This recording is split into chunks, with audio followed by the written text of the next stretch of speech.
운전자 보험에서 나오는 2억 원과 종합보험에서 나오는 2억 원 합쳐서 4억 원의 합의를 보자, 뭐 형사 합의를 보자 이렇게 얘기를 했다는 거예요. 그거는 그 변호사님이 기본적인 교통사고 손해배상의 구조를 모르시는 거잖아요. 그렇죠. 네. 무죄 받을 수 있습니다라고 하는 변호사를 찾고 싶겠죠. 만약에 그분이 저한테 저는 무죄 아니면 안 하겠습니다라고 하면은 맡기지 마세요라고 했을 거예요. 오늘 얘기는요. 통사고가 났을 때 변호사를 잘 선임해야 되는 게 얼마나 중요한지 그런 교훈을 얻을 수 있는 최근 상담 사례가 있어서 네네. 그걸 좀 소개해 드리려고 합니다. 자, 한 분이 저희 사무실을 찾아오셨습니다. 교통사고가 났는데 무단횡단하는 보행자를 충격을 했다는 거예요. 보행자가 사망을 했는데 본인이 이제 너무 억울하다고 하는 겁니다. 밤에 이제 무단횡단하는 사람을 친 건데 이게 왜 내가 죄가 있는 거냐 이렇게 주장을 하셨는데 영상을 보니까 속도가 너무 빨랐어요. 속도가 빨라서 이건 무죄를 주장하기는 조금 무리가 있다라고 말씀을 드렸더니 고민을 하시다가 이제 여러 곳에 상담을 받으셨던 것 같습니다. 그러니까 그 뒤로 연락이 없으셨어요. 네. 네. 그래서 이분이 이렇게 무죄를 생각하는 경우는 대개는 면허가 중요하신 분들이 그래요. 네. 내가 면허가 없으면 일하는데 지장이 크다거나 아니면 뭐 일을 하는데 뭐 필수적인. 그러니까 보통 이제 뭐 버스 기사님이나 택시 기사님들, 그 다음에 이제 배달업을 하시는 분들 이런 분들이겠죠. 그런 분들도 있고 영업을 하시는 분들, 네. 그러니까 뭐 장거리를 많이 다니셔야 된다거나 뭐 그런 케이스에서는 무죄를 받고 싶어 하시는 분들이 있는데 이제 이 사건에서의 교훈이 바로 그런 거거든요. 그러니까 무리하게 무죄를 주장하는 게 굉장히 낭패를 볼 수 있다. 그리고 변호사가 그냥 무조건 그냥 의뢰인이 원하는 대로 해주는 게 다가 아니거든요. 될 수 있는 것과 안 될 수 있는 것을 구분지어 해드려야 되는데 한참 지난 다음에 저는 잊어먹고 있었죠. 잊어먹고 있었는데 이분이 연락이 왔어요. 네, 며칠 전에 연락이 왔어요. 말을 들어보니 구속영장을 청구를 했다는 거예요. 네. 그러니까 과실로 인해서 물론 비록 사망사고긴 하지만 과실로 일어난 교통사고인데 운전자한테 검사가 구속영장을 청구했다는 겁니다. 굉장히 이례적인 굉장히 일이거든요. 이례적이죠. 네. 과실범 사고에서는 보통 이제 피해자들과 합의나 뭐 이런 것들을 할 수 있는 시간을 주고 영장을 치는 경우는 잘 없거든요. 그래서 근데 얘기를 들어보니까 일단 무죄 주장을 했었던 것 같아요. 변호사를 선임을 했고 무죄 주장을 했는데 이때의 과속의 정도가 너무 심했어요. 어땠나요? 그러니까 시속 60km 도로를 130km로 달리셨다고 하더라고요. 그러니까 2배를 넘어간 거죠. 그렇죠. 그러니까 네. 그거 알아두셔야 될 게 시속 80km를 초과해서 운전하면 벌점이 80점이 쌓입니다. 난폭 운전이고요. 형사 입건도 될 수 있어요. 어쨌든 그 정도의 과속이 끼어 있는 교통사고인데 피해자가 무단횡단을 했다고 해서 무죄를 주장했다. 이건 이제 경찰이나 검찰 입장에서 봤을 때는 말도 안 되는 주장을 그러니까 반성의 하면서. 기미도 전혀 없고 그렇죠. 네. 네, 피해자가 심지어 사망했는데 네. 어떻게 무죄를 주장할 수 있느냐 그래서 네. 이제 구속영장을 청구한 거죠. 그렇죠. 근데 어쨌든 영장은 기각이 됐다고 하는데 이제 여기서 이제 황당한 부분은 운전자 보험이 있는 분이셨어요. 그리고 최신 보험이었기 때문에 변호사 비용으로 5천만 원, 5천만 원이 지급되는 사망 사고였기 때문에 최대 금액이 지급되는 사건이었었는데 보통 저희는 이런 사건을 수임하게 되면 사건이 완결될 때까지 추가 보수 없이 사건이 종결될 때까지 모든 일을 처리해 주는 것을 조건으로 이제 운전자 그렇죠. 보험 보장 한도로 계약을 하고 있거든요. 뭐 그럴 일이 없겠지만 만약에 구속영장이 청구되면 거기에 대한 대응까지 도움을 그렇죠. 드리는 거죠. 당연히 그 사건을 진행하는 중에 벌어지는 모든 걸 다 일이니까요. 해드려야 되는 거니까. 근데 이분 같은 경우는 이제 저의 추측입니다만 수사 단계의 보수를 정하고 재판 단계의 보수를 정했었나 봐요. 근데 구속영장 청구 사건이 생긴 거죠. 그러니까 변호사가 이제 추가 비용을 요구했어요. 아, 그러면 다시 정리하면 이제 운전자 보험에서 5천만 원이 지불이 이제 보장이 되는데 네. 수사 비용 그 5천만 원에서 일부를 수사 비용, 비용. 일부를 재판 비용으로 해서 5천만 원이 다 보험사에서 이미 계약이 됐고 네. 보험사에 이제 들어가는 걸로 계약이 됐고 이제 구속영장이 청구됐으니 그 실질 심사를 받는 비용을 추가로 달라. 그렇죠. 이렇게. 네. 얼마나 달라고 했나요? 1,000만 원을 달라고 했다고 하더라고요.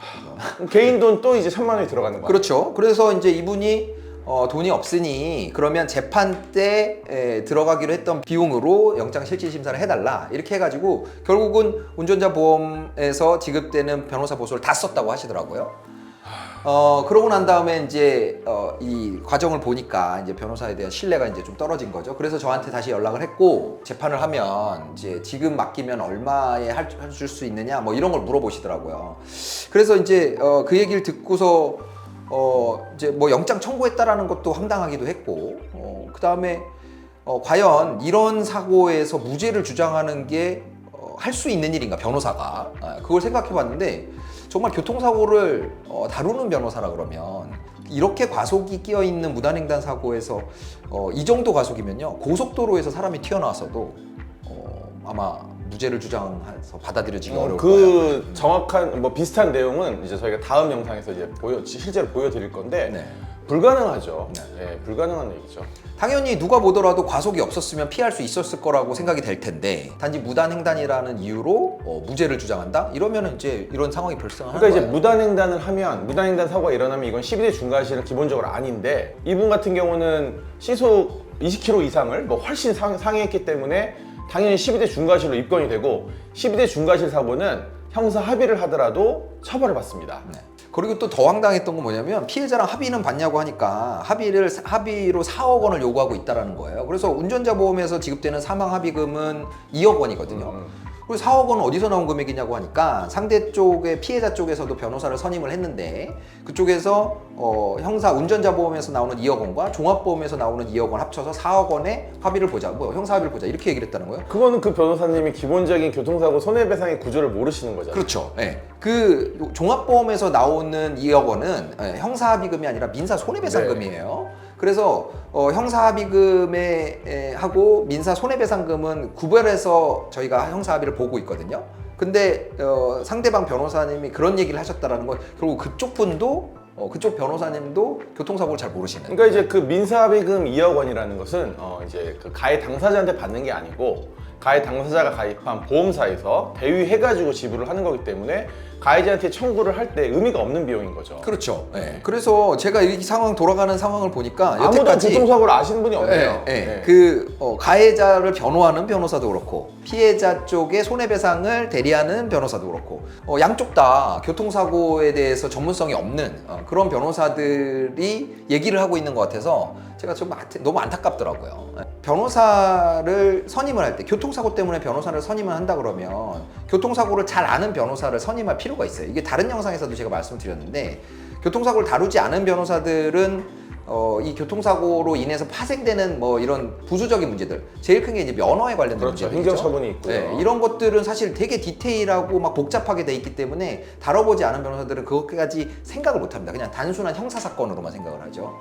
그래서 교통사고를 많이 다뤄본 변호사한테 이 교통사고 사건을 맡겨야지만 본인에게 유불리라던가 아니면 형사 처벌에 있어서 또는 합의에 있어서 별 문제 없이 처리를 할 수가 있는 거고 또 그리고 보험금 청구와 관련돼서도 이걸 잘 다뤄보지 않은 분들은 직접 다 보험금 청구를 하셔야 될 거예요. 그거가 굉장히 복잡하고 잘 안 주려고 합니다. 이제 뭐 제가 들은 얘기입니다만은 그 서초동에 많은 변호사님들이 계세요. 교통사고를 이제 하시는 분들이 계신데 거기서 근무하시는 분과 이제 식사를 한번 했어요. 근데 그분은 그러시더라고요. 운전자 보험 청구 부분은 본인한테 맡긴다. 자기들이 그 일까지 하기에는 좀 업무상 이제 로드가 있다고 하는데 사실 굉장히 복잡합니다. 청구하는 게 스트레스고요.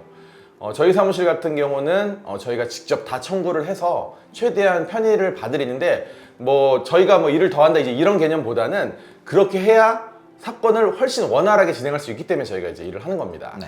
그래서 오늘 말씀드리고 싶은 부분은 괜히 그러니까 본인이 원하는 답을 해주는 변호사가 좋은 변호사가 아니에요. 그죠? 팩트를 얘기해주고 어디까지는 되고 어디까지는 안 된다라는 유불리를 판단을 해주는 변호사를 찾아가셔야 돼요. 예. 그냥 나는 무죄를 받고 싶습니다라고 무죄 받을 수 있습니다라고 하는 변호사를 찾고 싶겠죠. 만약에 그분이 저한테 저는 무죄 아니면 안 하겠습니다라고 하면은 맡기지 마세요라고 했을 거예요. 예. 사람이 이제 듣고 싶은 것만 듣는 게 이제 본성이긴 합니다. 줄리어스 시저가 한 얘기인데 사람은 보고 싶은 것만 보고 듣고 싶은 것만 듣는다. 근데 그러지 않을 수 있는 사람이 현명한 사람이다 이런 얘기를 한 게 있는데 좋은 말이네요. 정말 좋은 말이에요. 그 진짜 변호사를 선임할 때 꼭 필요한 말입니다. 전문가잖아요. 변호사는 전문가니까 전문가를 믿지만 그 전문가가 내가 듣고 싶고 보고 싶은 얘기만 하는지 아니면 진짜로 그 내용을 제대로 파악을 해서 나를 위한 도움을 주는 얘기를 하는 건지 좀 심사숙고하실 필요가 있지 않나 생각해 봅니다. 네. 그래서 교통사고가 발생했을 때는 꼭 교통사고를 진짜로 전문으로 하는 변호사가 맞는지 상담을 해보시고 결정을 하실 게 필요하다. 이런 말씀을 드리고 싶고요. 당연히 그 부분에 있어서는 뭐 저희만큼 잘하는 데가 없다. 이 말씀까지 드리면서 오늘 여기에 마무리하겠습니다. 자, 오늘도 안전운전 하시고요. 혹시 사고가 발생한다면 법무법인 LKS 이기루 변호사 잊지 마시고요. 구독, 좋아요, 알림 설정 꼭 부탁드립니다.